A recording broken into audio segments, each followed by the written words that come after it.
Hello guys, Cyrus academy में आप सबका स्वागत है। आज मैं आप सबों के लिए लेकर आया हूं एक नया वीडियो इंटर परीक्षा 2025 के लिए राजनीतिक शास्त्र का। चलिए देरी नहीं करते हैं, पहला प्रश्न देखते हैं साथियों। पहला प्रश्न क्या है आज का? देखिए, आज का पहला प्रश्न है भारतीय संविधान को कब लागू किया गया। आज का पहला प्रश्न है साथियों कि भारतीय संविधान को कब लागू किया गया। बताइए, 26 जनवरी 1950 को, 26 जनवरी 1951 को, 26 जनवरी 1952 और इनमें से कोई नहीं। बताइए साथियों, इसका सही जवाब क्या होगा। साथियों, इसका सही जवाब होगा 26 जनवरी 1950 को भारतीय संविधान को लागू किया गया था। चलिए अगला प्रश्न देखते हैं साथियों। अगला प्रश्न है कि 1930 में गांधी जी ने किस आंदोलन की शुरुआत की थी। सविनय अवज्ञा आंदोलन, भारत छोड़ो आंदोलन, स्वराज्य आंदोलन, असहयोग आंदोलन। बताइए कि महात्मा गांधी ने किस आंदोलन की शुरुआत किया था 1930 में। तो याद रखिएगा कि महात्मा गांधी ने सविनय अवज्ञा आंदोलन को चलाया था। चलिए अगले प्रश्न को देखते हैं मेरे साथियों। अगला प्रश्न है कि भारत के प्रथम उपराष्ट्रपति कौन थे। पहला ऑप्शन है doctor S Radhakrishna, B number है डॉक्टर जाकिर हुसैन, सी में है वी गिरी और डी में है इनमें से कोई नहीं। साथियों, 3 नंबर प्रश्न का सही जवाब क्या होगा बताइए। 3 नंबर जवाब प्रश्न का सही जवाब होगा डॉक्टर एस राधाकृष्ण। ठीक है, अगला प्रश्न देखते हैं साथियों। अगला प्रश्न है कि भारत में द्वितीय आम चुनाव कब हुआ। 1952, 1955, 1957, 1960। बताइए 4 नंबर प्रश्न का सही आंसर क्या होगा। तो साथियों याद रखिएगा, प्रथम भारत में आम चुनाव 1952 में हुआ था। तो द्वितीय कब होगा, 5 साल बाद होगा और 1957 में हुआ था। इसका सही जवाब 1957 है। चलिए अगला प्रश्न देखते हैं साथियों कि भारतीय संविधान का निर्माण किसने किया।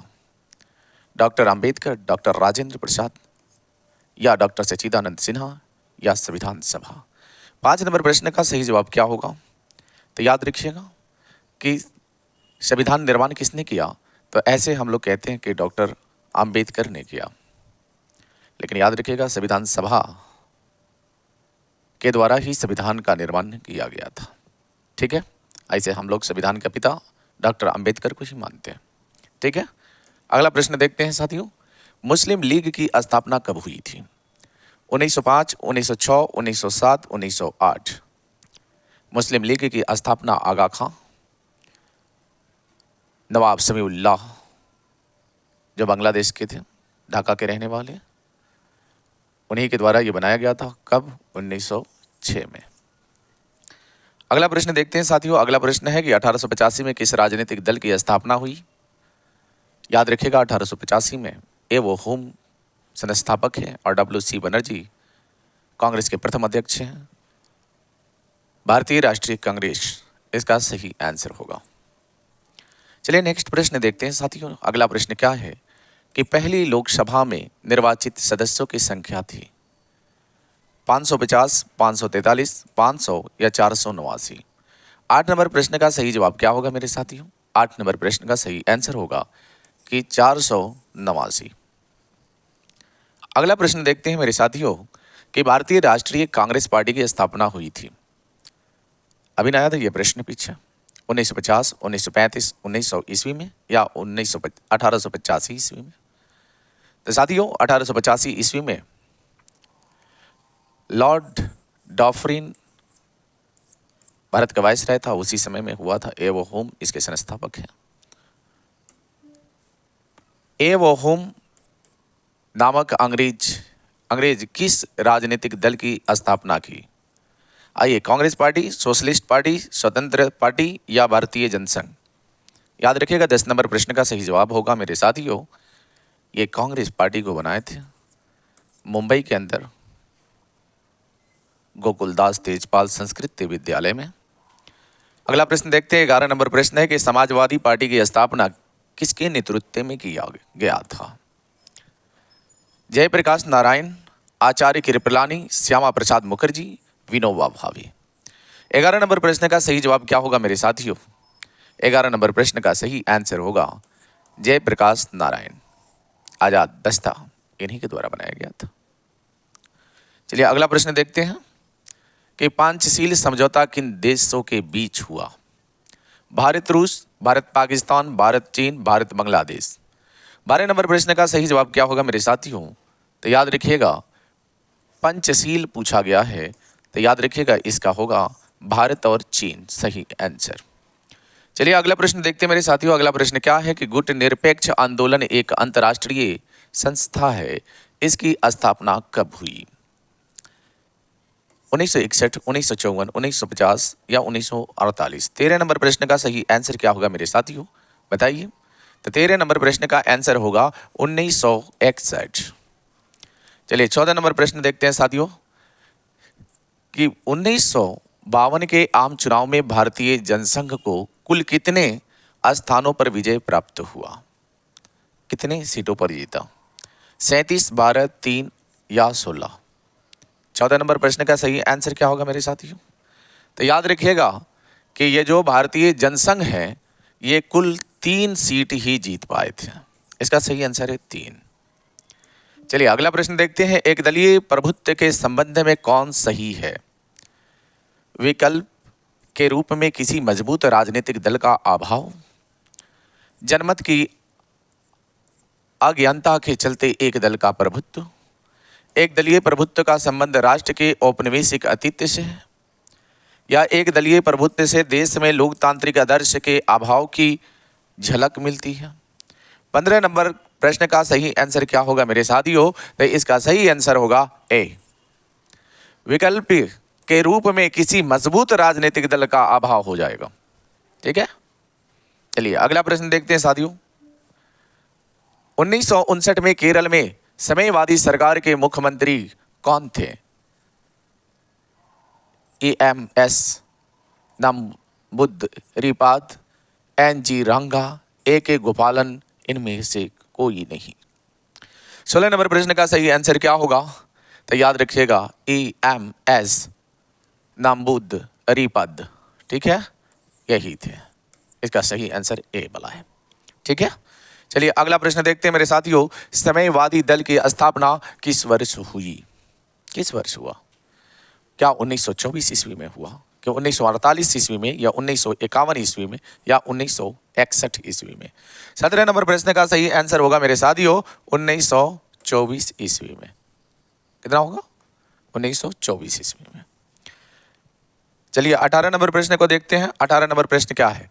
समयवादी दल का मुख्य उद्देश्य रहा है समाजवाद तथा समयवाद की स्थापना, गरीब मजदूर किसानों को शोषण से मुक्त करना, पूंजीवाद की समाप्ति करना, उपयुक्त सभी। याद रखिएगा मेरे साथियों, इसमें से सभी होगा, सभी उद्देश्य थे उनके। चलिए अगला प्रश्न देखते हैं मेरे साथियों। अगला प्रश्न क्या है? अगला प्रश्न है कि भारतीय जनसंघ की स्थापना का मुख्य उद्देश्य थे हिंदू धर्म एवं संस्कृति की रक्षा करना, उद्योगों का विकास करना, अंग्रेजी शिक्षा का प्रचार प्रसार करना, मजदूरों एवं किसानों के हितों की रक्षा करना। 19 नंबर प्रश्न का सही आंसर क्या होगा मेरे साथियों? तो 19 नंबर प्रश्न का आंसर होगा हिंदू धर्म एवं संस्कृति की रक्षा करना। ठीक है, अब 20 नंबर प्रश्न को देखते हैं साथियों। 20 नंबर प्रश्न क्या है? निम्नलिखित में से किस दल ने एक देश एक सांस्कृतिक और एक राष्ट्र के विचार पर बल दिया? बताइए, समयवादी दल, कांग्रेस पार्टी, भारतीय जनसंघ या समाजवादी पार्टी? 20 नंबर प्रश्न का सही आंसर क्या होगा? तो याद रखिएगा ये कांग्रेस पार्टी है। कौन पार्टी? कांग्रेस पार्टी। चलिए 21 नंबर प्रश्न को देखते हैं कि 1977 में भारतीय जनसंघ का विलय किस पार्टी में हुआ? जनता पार्टी में, समाजवादी पार्टी में, समयवादी पार्टी में, कांग्रेस पार्टी में? 21 नंबर प्रश्न का सही आंसर क्या होगा मेरे साथियों? तो इसका सही आंसर होगा जनता पार्टी बना था। क्या बना? जनता पार्टी। चलिए अगला प्रश्न देखते हैं। राम मनोहर लोहिया ने के नेतृत्व में किस पार्टी का गठन किया गया? किस पार्टी का गठन किया गया? 22 नंबर प्रश्न को देखिए मेरे साथियों। प्रजा सोशलिस्ट पार्टी, संयुक्त समाजवादी दल या जनता पार्टी या समाजवादी दल? बताइए 22 नंबर प्रश्न का सही आंसर क्या होगा मेरे साथियों? तो यह होगा संयुक्त समाजवादी दल। चलिए अगला प्रश्न को देखते हैं मेरे साथियों। गांधीवादी समाजवाद की स्थापना करना इनमें से किस दल का प्रमुख उद्देश्य था? क्या समाजवादी पार्टी, समयवादी दल, स्वतंत्र पार्टी या जनता पार्टी? 23 नंबर प्रश्न का सही आंसर क्या होगा? तो याद रखिएगा ये था स्वतंत्र पार्टी, स्वतंत्र पार्टी। अगला प्रश्न देखते हैं कि स्वतंत्र भारत की प्रथम सरकार में गृह मंत्री कौन थे। मेरा भारत जब स्वतंत्र हो गया तो उसके प्रथम गृह मंत्री कौन थे। जगजीवन राम, सरदार वल्लभ भाई पटेल, चक्रवर्ती राजगोपालाचार्य, डॉक्टर श्यामा प्रसाद मुखर्जी। बताइए 24 नंबर प्रश्न का सही आंसर क्या होगा। तो भाई याद रखिएगा, लौह पुरुष हमारे सरदार वल्लभ भाई पटेल, क्योंकि वल्लभ भाई पटेल को सरदार की उपाधि बरदोली के महिलाओं ने दिया था। चलिए अगला प्रश्न देखते हैं साथियों कि स्वतंत्रता के बाद विभिन्न रियासतों को भारतीय संघ में जोड़ने में किस भारतीय नेता का प्रमुख योगदान रहा। सरदार वल्लभ भाई पटेल, डॉक्टर राजेंद्र प्रसाद, सरोजिनी नायडू या पंडित जवाहरलाल नेहरू। तो याद रखिएगा कि हमारे पूरे संपूर्ण भारत में 565 राजवाड़े थे और सभी को भारत में मिलाने का काम किसने किया। तो सरदार वल्लभ भाई पटेल ने ही किया। चलिए अगला प्रश्न देखते हैं मेरे साथियों कि 1951 में आचार्य कृपलानी कांग्रेस से अलग होकर किस पार्टी की स्थापना की। 26 नंबर प्रश्न का सही आंसर क्या होगा।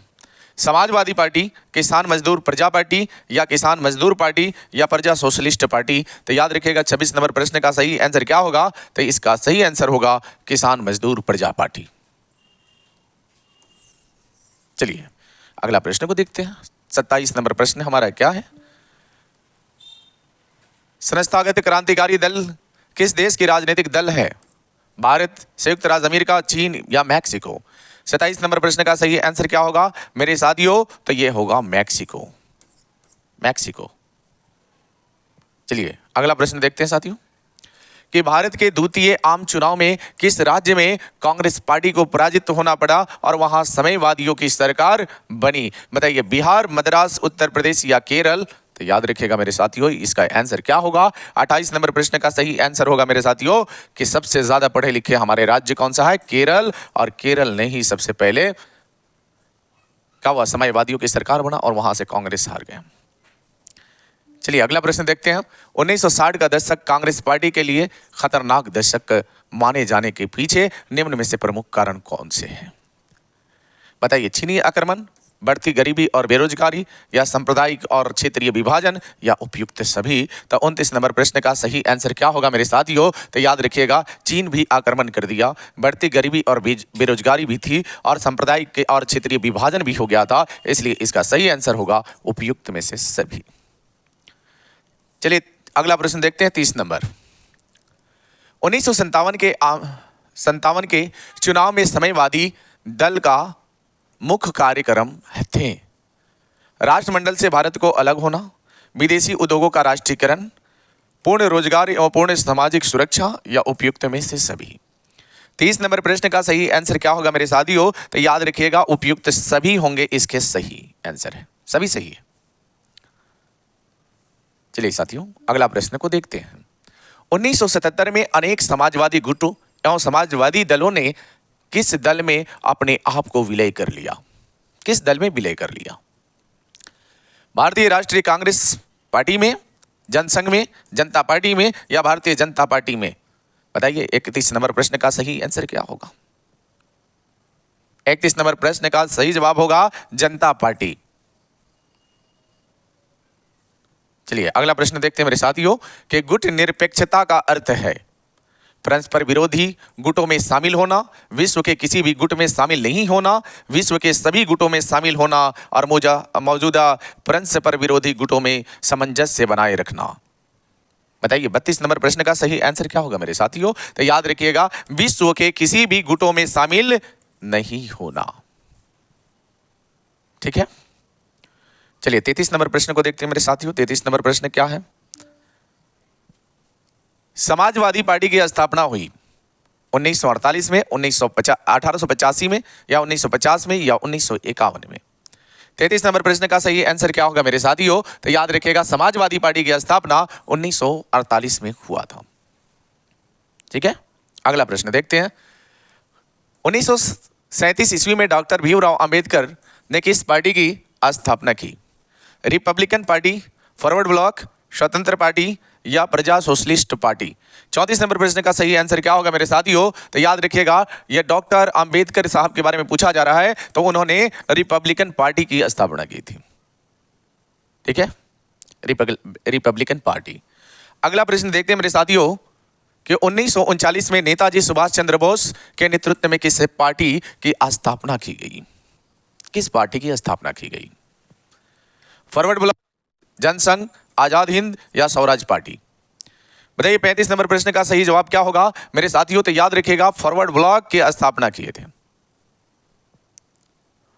कांग्रेस का 2 बार अध्यक्ष भी रहे सुभाष चंद्र बोस, एक बार तो इन्होंने इस्तीफा भी दे दिया गांधी जी से विवाद होने की वजह से। चलिए 1959 में स्थापित स्वतंत्र पार्टी का संस्थापक निम्नलिखित में से किसे माना जाता है? आचार्य कृपलानी, राजगोपालाचारी, आचार्य नरेंद्र देव या जयप्रकाश नारायण? बताइए 36 नंबर प्रश्न का सही आंसर क्या होगा मेरे साथियों? तो याद रखिएगा इसका सही आंसर होगा राजगोपालाचारी। ठीक है, अगला प्रश्न देखते हैं। 37 नंबर प्रश्न हमारा क्या है? तो 37 नंबर प्रश्न देखते हैं, किस वर्ष चीन ने भारत पर आक्रमण किया? आइए 1962, 1964, 1966, 1971। बताइए कि चाइना ने हमारे भारत पर कब हमला किया?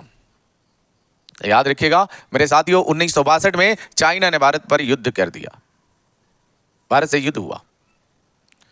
65 में पाकिस्तान से हुआ था और 71 में भी पाकिस्तान से हुआ था। ठीक है, याद रखिएगा। गुट निरपेक्ष देश का प्रथम शिखर सम्मेलन कहां आयोजित किया गया? बताइए इसका नई दिल्ली, काहिरा, हवाना या बेलग्रेड? बताइए 38 नंबर प्रश्न का सही आंसर क्या होगा मेरे साथियों? तो याद रखिएगा बेलग्रेड में। चलिए अगला प्रश्न देखते हैं मेरे साथियों। Janata party, Jana Sangh, Congress for democracy और संगठन कांग्रेस अप्रैल 1977 में विलय कर कौन पार्टी बनाए? कौन सा पार्टी बनाया? जनता दल या जनता पार्टी या स्वतंत्र पार्टी या लोक दल? बताइए 39 नंबर प्रश्न का सही आंसर क्या होगा मेरे साथियों? तो याद रखिएगा जनता पार्टी बनी, जनता पार्टी। इंदिरा गांधी जेल में भी गई थी, याद रखिएगा। गुट निरपेक्षता की नींव रखने में किस भारतीय नेता का प्रमुख योगदान है? तो याद रखिएगा महात्मा गांधी, B.R. अम्बेडकर, पंडित जवाहरलाल नेहरू और सरदार वल्लभ भाई पटेल। तो बताइए गुट निरपेक्ष की नींव रखने में किस भारतीय नेता का प्रमुख योगदान है साथियों? बताइए 40 नंबर प्रश्न का सही आंसर क्या होगा? तो याद रखिएगा 40 नंबर प्रश्न का सही आंसर होगा पंडित जवाहरलाल नेहरू। चलिए 41 नंबर प्रश्न को देखते हैं साथियों कि गैर कांग्रेसवाद का नारा किसने दिया?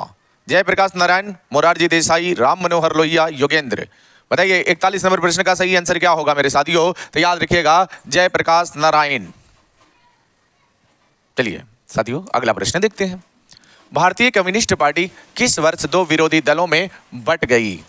1955, 1964, 1956, 1965? बताइए 42 नंबर प्रश्न का सही आंसर क्या होगा मेरे साथियों? तो याद रखिएगा मेरा साथियों इसका आंसर क्या होगा 42 नंबर का? तो याद रखिएगा 1964 होगा कि 1956 होगा? तो याद रखिएगा 1964 होगा। ठीक है, कितना होगा भाई? 1964। आगे देखते हैं हम लोग। स्वतंत्रता प्राप्ति के बाद भारत के सामने प्रमुख चुनौतियां थी। राष्ट्रीय एकता की चुनौती, लोकतांत्रिक व्यवस्था की स्थापना की चुनौती, गरीबी और बेरोजगारी समाप्ति की चुनौती या उपयुक्त में से सभी? बताइए 33 नंबर प्रश्न का सही आंसर क्या होगा मेरे साथियों? तो याद रखिएगा उपयुक्त में से सभी इसका आंसर होगा। ठीक है, अब आते हैं 44 नंबर प्रश्न को देखते हैं। 44 नंबर प्रश्न क्या कहते हैं? कांग्रेस का विभाजन का प्रमुख कारण रहा, क्या कारण था? लॉर्ड कर्जन का प्रतिक्रियावादी शासन या धार्मिक पूर्ण उत्थान या लाल बाल पाल के उग्र विचार या उपयुक्त सभी? 44 नंबर प्रश्न का सही आंसर क्या होगा मेरे साथियों? तो याद रखिएगा उपयुक्त सभी हो जाएंगे इसके सही। चलिए अगला प्रश्न देखते हैं मेरे साथियों कि कांग्रेस का प्रभुत्व काल कब से कब तक माना जाता है? 1885 से 1950, 1952 से 1967, 1967 से 1977, 1977 से 2000? बताइए 45 नंबर प्रश्न का सही आंसर क्या होगा मेरे साथियों? तो याद रखिएगा 1952 से लेकर 1967। चलिए अगला प्रश्न देखते हैं। 45 नंबर प्रश्न था ये। ठीक है, अगला प्रश्न देखते हैं मेरे साथियों। अगला प्रश्न क्या है? औपनिवेशिक शासन से मुक्त हुए बहुत से देश में अलोकतांत्रिक शासन अपनाने के पीछे मुख्य कारण थे। देश में मतभेद एवं संघर्ष को बढ़ावा मिलेगा, क्षेत्रीय असंतुलन को बढ़ावा मिलेगा, या एक दल का प्रभुत्व बढ़ेगा या विकास की गति अवरुद्ध हो जाएगी? बताइए 46 नंबर प्रश्न का सही आंसर क्या होगा मेरे साथियों? तो याद रखिएगा देश में मतभेद एवं संघर्ष को बढ़ावा मिलेगा। ठीक है, चलिए अगला प्रश्न देखते हैं। भारतीय निर्वाचन आयोग का गठन किया गया, कब किया गया? जनवरी 1935, जनवरी 1942, जनवरी 1950, जनवरी 1951। बताइए 47 नंबर प्रश्न का सही आंसर क्या होगा मेरे साथियों? तो बताइए इसका सही आंसर क्या होगा? 1950, जनवरी 1950। ठीक है, अगला प्रश्न देखते हैं। भारत के प्रथम चुनाव आयुक्त थे कौन थे? कुमार मंगलम थे, सुकुमार सेन थे, सचिदानंद सिन्हा थे, टी.एन. शेषन। बताइए 48 नंबर प्रश्न का सही आंसर क्या होगा मेरे साथियों? तो याद रखिएगा सुकुमार सेन थे, इसका सही आंसर है। चलिए अगला प्रश्न देखते हैं कि भारतीय निर्वाचन आयोग का मुख्य कार्य निम्नलिखित में से कौन सा है? स्वतंत्र और एवं निष्पक्ष चुनाव कराना, मंत्रिपरिषद का गठन करना, संसद का कार्यकाल तय करना, या लोकसभा भंग करना। बताइए 49 नंबर प्रश्न का सही आंसर क्या होगा? तो याद रखिएगा सिर्फ चुनाव आयुक्त का काम होता है स्वतंत्र एवं निष्पक्ष चुनाव करवाना। ठीक है, चलिए अगला प्रश्न देखते हैं मेरे साथियों। अगला प्रश्न है कि पंचशील समझौता कब हुआ? 26 जनवरी 1950 को, 29 अप्रैल 1954 को, 21 जून 1971 को, या 24 जून 1975 को। बताइए 50 नंबर प्रश्न का सही आंसर क्या होगा? तो 29 अप्रैल 1954 को। चलिए साथियों वीडियो लंबी हो जाएगी, नहीं तो और प्रश्न कराते हैं। मैं इसी क्वेश्चन के साथ आज का सेशन यहीं समाप्त करता हूं, फिर मिलूंगा अगले चैप्टर के साथ। अगर आप लोगों को यह वीडियो पसंद आ रहा होगा तो कृपया करके आप लोग चैनल को सब्सक्राइब कर लेंगे और शेयर भी कर देंगे ताकि उन ज़रूरतमंद बच्चों को मिल जाए जिसको इस वीडियो की ज़रूरत है। चलिए इसी के साथ मैं विदा लेता हूँ। जय हिंद, जय भारत।